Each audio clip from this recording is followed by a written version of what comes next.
hey, I had plans to do a sort of Game of the Decade video, but I realized very quickly that the Game of the Decade is Minecraft. It's always Minecraft. Minecraft is number one. It wins in every regard. So instead, how about we just talk about 10 games you might have missed this decade? I feel like this is how I would do a Game of the Decade video, and I feel like that's how I would do it because I am me, and I'm doing it right now.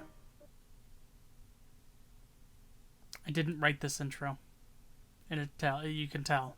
Number 1, Ape Out. Ape Out is a top-down action brawler in which Subject 4, a haywire ape stuck in a science facility, rips and tears his way through labyrinth hallways and directly through gun-toting guards on a quest to make it outside. The game is incredibly easy to pick up and play, and is so amazingly satisfying. The sound design incorporates thousands of chaotic drum samples, which you use to assemble the chaotic percussion jazz soundtrack of carnage as you tear through the halls. The soundtrack is beautiful, because it's procedurally generated jazz of just drums, and it's all based on you just ripping people in half. It's great. What more do you need? Number 2, Cluster Truck. Cluster Truck is a platformer game developed by the folks at Landfall. In Cluster Truck, you platform your way across dozens of gray semis on a quest to complete each level. The chaotic nature of these environments, paired with the randomness of the truck drivers, lead to a chaotic action game full of daring stunts and awesome set pieces, complete with a truck Satan to fight at the very end of it all. This is a dumb idea, executed brilliantly. This is one of the coolest platformers I played this decade. It's amazing. It's awful. It's in like the best ways.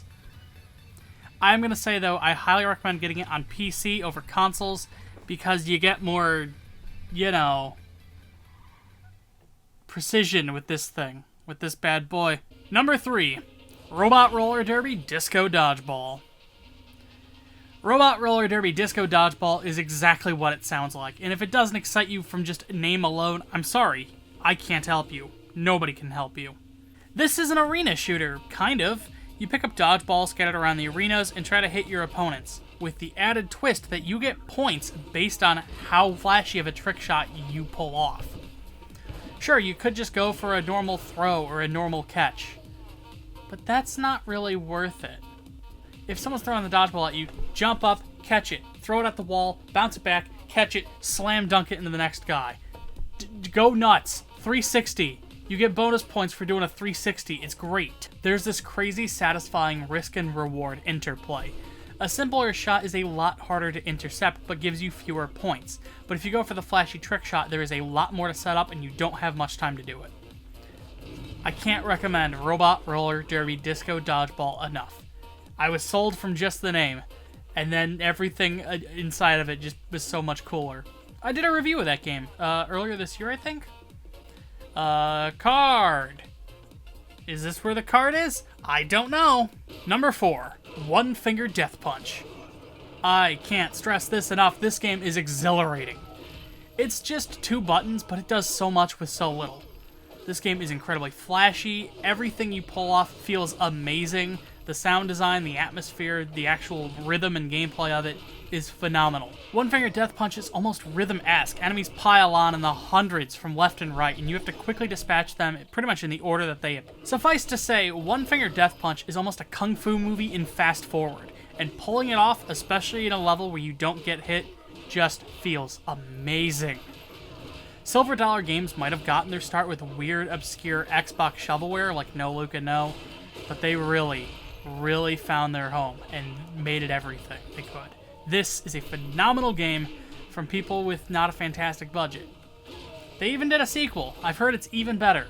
Haven't gotten a chance to play it. Number 5, Everything. In 2014, David O'Reilly made Mountain. This was a mountain simulator. There was almost sort of a philosophical Zen-like quality to it, which David really tapped into with Everything. In Everything, you kind of explore an infinite world on the macro and micro level as often as you want. You take control of a new creature, place, character, animal, plant, microbe, galaxy, universe, quark. Communicate with the other ones around you, learn more about life, and there's like the Witness-esque like bubbles that tell you things. But what I feel like this game has over The Witness is The Witness is just a puzzler with philosophy chucked at you on the side. You can play through all of The Witness not really listening to that philosophy. That's not what the game's about. With everything, you are part of that philosophy at a gameplay level. Whether you're controlling a mountain elk, an iceberg, a car, whatever you're controlling, you are now part of this ecosystem, and you get to explore this ecosystem on whatever scale you want. While it's easy to laugh at the cartwheeling deer and buffalo, this game does have something, I think, kind of big to tell you. And it's kind of up between player to player to figure out what that big message is and reach for it. Number 6, Duck Game. Adult Swim Games often greenlights the most insane, fantastic ideas, and Duck Game is probably the best of the bunch. This is a crazy fast 2D fighting game where one hit is death. It's kind of like a strange cross between Hotline Miami and Towerfall. Players are spawned into massive retro battlefields and have to rapidly scrounge around for weapons, figure out what they're holding, how it works, and tear through their opponents before they themselves get roasted. This is a frantic, fun-as-hell game. I cannot recommend it enough. It's sure to live up any multiplayer game night. It certainly did that for us at Source Code. Oh, it's got a dedicated quack button. Duck Game did it first. Goose Game did it later. Oh, that's a honk button. Number 7. The End is Nigh. The past few years, pretty much everyone has complimented Celeste for its gracefully difficult one-screen-at-a-time gameplay and parkour. The End is Nigh is a very similar game, but with a whole lot more obscenities, and a downright masterful hard rock classical hybrid soundtrack by Ridiculon. I love this soundtrack. I blast it all the time. It's great. Dare I say it, The End is Nigh is probably Ed McMillan's best platformer and his most polished game, period. It's got an impressive visual style, amazing sound design, fantastic levels with plenty of secrets, and a bold twist on the Collectathon gameplay that turns the whole experience on its head. Ed, you did a good one. It's a shame this game wasn't more popular because it's frankly his best work. No disrespect to Meat Boy or Bumbo or The Binding of Isaac. Actually, no, mild disrespect to The Binding of Isaac. I've got... this is the best Binding of Isaac game Edmund's ever released. Number 8, Nidhogg. Nidhogg is a 2-player fencing dueling game that does a whole lot with so little. The lo-fi aesthetic hides a shockingly in-depth fighting engine loaded with all manners of blocks, parries, cartwheels, fistfights, dive kicks, and snapped necks. Once you get a feel for the game's combat and the ins and outs, this becomes a deliciously frantic, intense, just fantastic time. Full of intense blocks, swift strikes, and one player cowardly dodge rolling under the other's legs towards the exit. The sequel features some new weapons and some wild art from Toby Dixon, but it lacks a lot of the subtlety and panache that I feel like makes the original so engrossing. I highly recommend Nidhogg. Number 9, The Beginner's Guide. Davey Wreden is the former writer of The Stanley Parable, and he and William Pugg kind of went separate ways after The Stanley Parable. They both announced solo projects, and I was excited for both.